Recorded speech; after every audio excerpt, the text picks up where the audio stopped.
ক্রাফটের কাজ করো কিন্তু ক্লের কাজ করা হয়নি এমনটা কিন্তু একদমই খুঁজে পাওয়া যাবে না। সো অনেকদিন ফেলে রাখার পরে ক্লেগুলো যখন খুব বেশি শক্ত হয়ে যায় ওগুলো দিয়ে আর কাজ করা যায় না।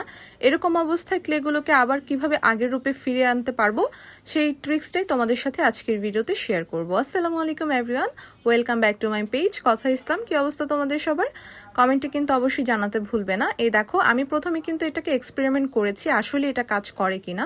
তো এই জন্য আমি এই ট্রিক্সটা তোমাদেরকে দেখাচ্ছি।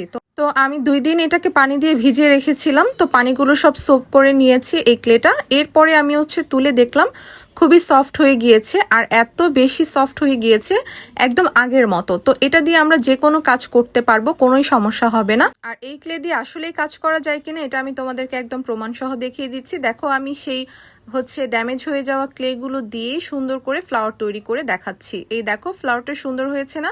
যেহেতু আমি 2টা কালার একসাথে ভিজিয়ে রেখেছিলাম, এরপরে আমি মিক্সড করে নিয়েছি, এরপর সুন্দর একটা পার্পল কালার তৈরি হয়ে গিয়েছে। তোমরা যদি চাও যে এভাবে করে তোমাদের ক্লেগুলোকে ঠিক করবে, তাহলে তোমরা আলাদা আলাদা ছোট বাটিতেও ভিজিয়ে রাখতে পারো। সেক্ষেত্রে যে কালারের ক্লে তোমরা ভিজিয়ে রাখবে সেই কালারই থাকবে, কালার কোনোই নষ্ট হবে না। আই হোপ আজকের ভিডিওটা তোমাদের ভালো লাগবে। আর এই ধরনের টিপস এবং ট্রিক্স জানার জন্য অবশ্যই কিন্তু ফলো করে রাখতে পারো। আর নেক্সট কি টাইপের তোমরা টিপসটা অবশ্যই কমেন্টে জানাতে পারো। আল্লাহ হাফিজ।